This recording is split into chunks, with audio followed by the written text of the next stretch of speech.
Selamünaleyküm arkadaşlar. Gold Brahma tavuklarımız. Dışarıya çıkardık, biraz hava alsınlar dedik.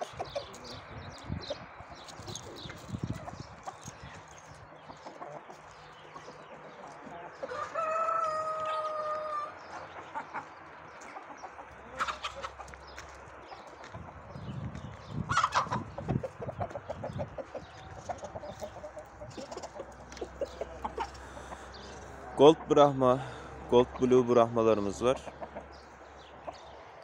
Yumurtalarımız mevcut. Şu an civcivlerimiz mevcut. Şöyle horozlarımızı gösterelim. Bu da başka bir horozumuz. Bu damızlığımız değil şu an. Diğer horozlarımız. 3 tane de burada da Gold Brahma horozumuz var. Bunlar satılık arkadaşlar. İsteyen olursa